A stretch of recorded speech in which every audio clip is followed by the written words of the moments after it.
Pripyat era muito mais do que apenas uma cidade. Era a joia da coroa soviética. Um monumento de concreto e vidro erguido em homenagem à promessa de um futuro movido pela força do átomo. Localizada nas planícies férteis da Ucrânia, ela pulsava com uma juventude vibrante, onde a idade média dos habitantes mal chegava aos 26 anos. Seus parques de diversão estavam prontos para a grande inauguração do Dia do Trabalho. E as prateleiras de seus supermercados, estranhamente cheias para os padrões da época, refletiam o status privilegiado daqueles que operavam a gigantesca usina nuclear de Chernobyl. Para as 50.000 almas que ali viviam, o reator não representava uma ameaça, mas sim um vizinho benevolente, uma fonte de energia limpa e infinita que garantia o conforto de seus lares modernos.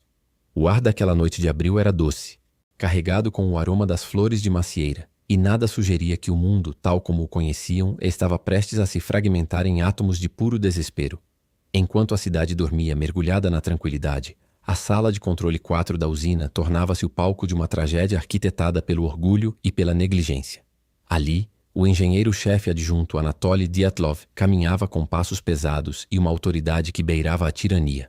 Dyatlov era um homem forjado na disciplina férrea do sistema, movido pela ambição de cumprir metas e pela arrogância de quem acreditava dominar as leis fundamentais da física. Diante dele, os jovens operadores Akimov e Toptunov sentiam o peso sufocante da responsabilidade e o frio na espinha causado pelas ordens erráticas de seu superior. Eles sabiam que o reator estava instável, que os protocolos de segurança estavam sendo esticados até o limite do impossível, mas o temor de contrariar Dyatlov era, naquele momento, maior do que o medo de um desastre que a doutrina soviética classificava como tecnicamente impossível. O teste de segurança, ironicamente destinado a prevenir falhas em casos de interrupção de energia, transformou-se no gatilho da destruição. Dyatlov pressionava por resultados, ignorando os avisos frenéticos dos painéis e a hesitação visível de seus subordinados. Quando finalmente perceberam que a situação havia fugido completamente ao controle e a potência do reator começou a subir de forma exponencial e violenta, Akimov tomou a decisão desesperada de acionar o botão AZ5. Este era o mecanismo de desligamento de emergência, o último recurso para inserir as hastes de controle e silenciar o núcleo. No entanto, o destino guardava um segredo cruel escondido no design das máquinas. As pontas de grafite dessas hastes causaram um pico súbito de reatividade no momento exato do contato.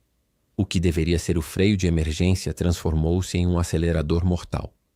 Às 1h23 da manhã, o silêncio da noite foi estraçalhado por uma série de explosões. O impacto colossal arremessou o teto de 1.000 toneladas de aço e concreto para o alto, como se fosse uma simples tampa de papel. Pedaços de grafite incandescente e combustível nuclear foram lançados pelos arredores, e um feixe de luz azul metálico, de uma beleza fantasmagórica e letal, disparou em direção ao cosmos, sinalizando o nascimento de um monstro invisível. Na sala de controle, o chão tremeu como em um terremoto, mas a mente humana, protegida por uma negação profunda, recusava-se a processar a magnitude do horror. Dyatlov, firme em sua ilusão, declarou que o núcleo estava intacto e que se tratava apenas de uma explosão de hidrogênio no sistema de resfriamento. Essa negação letal espalhou-se rapidamente pela hierarquia da usina e do governo. Enquanto os medidores de radiação atingiam o limite máximo e paravam de funcionar, os líderes insistiam que a situação estava sob controle absoluto. Eles viam o incêndio no telhado, mas ignoravam deliberadamente o fato de que o coração da máquina estava escancarado para o céu. No meio desse caos, os bombeiros de Pripyat foram convocados às pressas. Vasily Ignatenko e sua equipe chegaram ao local sem qualquer equipamento de proteção especial, acreditando que enfrentariam um incêndio comum. Com as mãos nuas, Vasily e seus companheiros tocaram pedaços de grafite que emitiam radiação suficiente para fritar células humanas em segundos, sentindo um gosto metálico estranho preencher suas bocas. Eles foram os primeiros sacrifícios humanos em um altar de segredos estatais. Antes de continuarmos esta jornada pelas sombras da história, inscreva-se no canal e nos conte nos comentários de onde você está assistindo a este vídeo. Sua participação ajuda a manter viva a memória desses eventos. Enquanto Vasily e seus colegas lutavam contra as chamas radioativas, sentindo o calor sobrenatural de um fogo que não podia ser apagado com água, a cidade de Pripyat continuava em seu sono profundo. Os moradores não sabiam que o vento agora carregava uma nuvem invisível de partículas que mudariam o curso da história da humanidade para sempre. O governo, em seus gabinetes distantes e bem protegidos, já começava a tecer a complexa teia de silêncio que priorizava a imagem do Estado soviético sobre o valor de cada vida individual. O perigo real não era apenas o núcleo exposto, mas a recusa sistemática em aceitar a verdade que agora flutuava silenciosa e mortal sobre toda a Europa. A tragédia estava apenas começando. A verdade, contudo, é uma força indomável que não pode ser contida por decretos governamentais ou muros de concreto. Enquanto a União Soviética tentava desesperadamente abafar o grito do átomo, o vento levava o segredo invisível para além da cortina de ferro. Foi na Suécia, a mais de 1.000 quilômetros de distância, que os sensores da usina de Forsmark detectaram níveis alarmantes de radiação nas solas dos sapatos de seus próprios trabalhadores. O mundo despertou para o horror quando ficou claro que a nuvem tóxica não vinha de um vazamento sueco, mas de uma ferida aberta no território soviético. Sob o peso da pressão internacional e a evidência incontestável vinda dos céus, o Kremlin foi forçado a admitir que um incidente grave havia ocorrido. Era o início da queda de uma máscara de perfeição que durava décadas. Nesse cenário de caos controlado, dois homens de mundos opostos foram lançados ao centro do furacão. Valery Legasov, um cientista de mente brilhante e ética inabalável, e Boris Sherbina, um político veterano acostumado a dobrar a realidade às ordens do partido. No início, Sherbina tratava Legasov com o desprezo típico da burocracia pela teoria, mas a visão direta do reator aberto, expelindo um brilho ionizante que queimava a retina, selou uma aliança improvável. Eles sobrevoaram o abismo em helicópteros, vendo o núcleo como a boca faminta de um vulcão radioativo. Sherbina compreendeu, através do olhar aterrorizado de Legasov, que não estavam lidando com um simples incêndio industrial, mas com uma guerra contra um inimigo invisível que não aceitava rendição e não conhecia fronteiras geográficas. Enquanto os líderes planejavam a contenção, o Hospital número 6 em Moscou tornava-se o purgatório terrestre dos heróis. Vassily Ignatenko, o bombeiro que primeiro tocou o grafite incandescente, definhava em uma agonia que desafiava a própria medicina. A radiação não apenas queima a superfície da pele, ela desintegra o código genético, fazendo com que o corpo se esqueça de como funcionar. Separado de sua esposa por cortinas de plástico grosso, Vassily tornava-se uma massa de dor e descamação, enquanto seus órgãos internos se liquefaziam lentamente. O toque, antes um gesto de amor e conforto, era agora uma sentença de morte silenciosa. A tragédia pessoal dos primeiros socorristas era o reflexo cruel da negligência estatal, um sofrimento escondido sob camadas de morfina e segredos de Estado. A batalha para selar o monstro exigia medidas cada vez mais desesperadas. Pilotos de helicóptero, em missões quase suicidas, voavam diretamente sobre o feixe de radiação para lançar toneladas de areia e boro no núcleo exposto. O ar dentro das cabines ficava carregado com um cheiro metálico de ozônio, e muitos desses homens, ignorando os alarmes de seus próprios corpos, completavam dezenas de voos diários até que a fadiga e a doença os derrubassem. Abaixo deles, o exército de liquidadores começava a se formar. Eram mineiros retirados das profundezas de Tula, soldados e civis convocados de todos os cantos da União Soviética para limpar o impossível. Eles eram o músculo de uma nação que, sem tecnologia robótica adequada para suportar tamanha radiação, usava a carne e o sangue de seus filhos como escudo humano. O momento mais dramático dessa luta ocorreu no telhado do reator 3, coberto por detritos de grafite altamente letais. Quando os robôs de última geração falharam miseravelmente porque seus circuitos fritavam sob a carga radioativa extrema, o comando tomou uma decisão terrível e histórica. Eles enviariam os chamados biorobôs, seres humanos vestidos com pesados aventais de chumbo costurados às pressas que corriam para o telhado em turnos frenéticos de apenas 90 segundos. Cada segundo a mais era um passo definitivo em direção à invalidez ou à morte. Com pás de madeira e mãos trêmulas, eles jogavam os blocos de grafite de volta ao abismo do núcleo, cada movimento sendo uma dança macabra com a mortalidade, enquanto o estalido frenético dos medidores de radiação ecoava como o metrônomo do destino. Mas o perigo ainda guardava uma última carta na manga. A lava de combustível nuclear derretido, o corium, estava devorando o chão de concreto da usina, descendo em direção aos tanques de água situados logo abaixo do reator. Se o contato ocorresse, uma explosão térmica de proporções inimagináveis poderia acontecer, vaporizando a radiação e tornando metade da Europa inabitável por séculos. A salvação do continente repousava agora sobre os ombros de 3 voluntários: Alexei Ananenko, Valery Bespalov e Boris Baranov.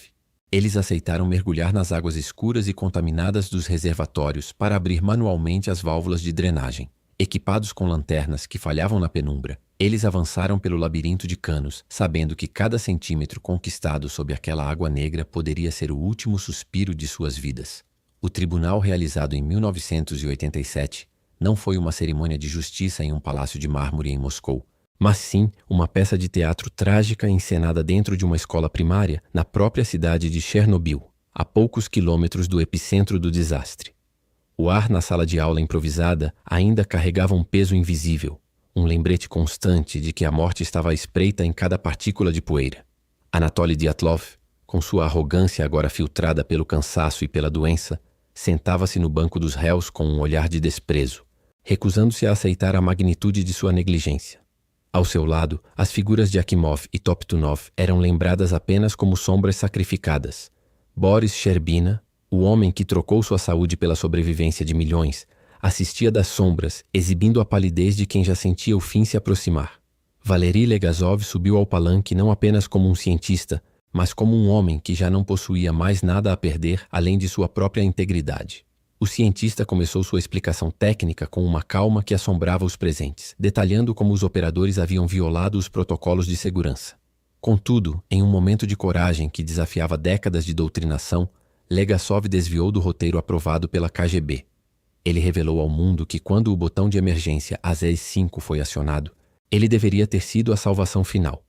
No entanto, devido a uma falha de design crítica e deliberadamente ocultada nas hastes de controle feitas de boro com pontas de grafite, o botão atuou como um detonador fatal.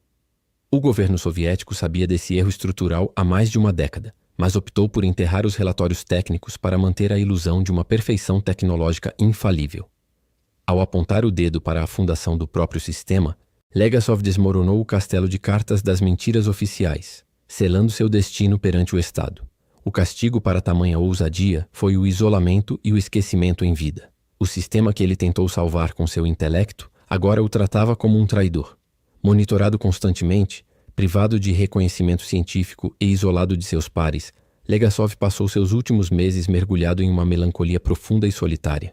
Exatamente no segundo aniversário do desastre, em 26 de abril de 1988, ele concluiu sua missão final de forma definitiva. Gravou em fitas cassete toda a verdade que o tribunal tentara silenciar, detalhando a corrupção e a negligência que levaram à explosão. Após esconder esses depoimentos para que pudessem ser encontrados pela posteridade, Valery Legasov tirou a própria vida. Seu suicídio foi o último protesto de um homem que se recusou a permitir que a verdade fosse enterrada com as vítimas de Chernobyl. Enquanto o eco de suas palavras viajava clandestinamente, a zona de exclusão transformava-se em um espelho do fim do mundo.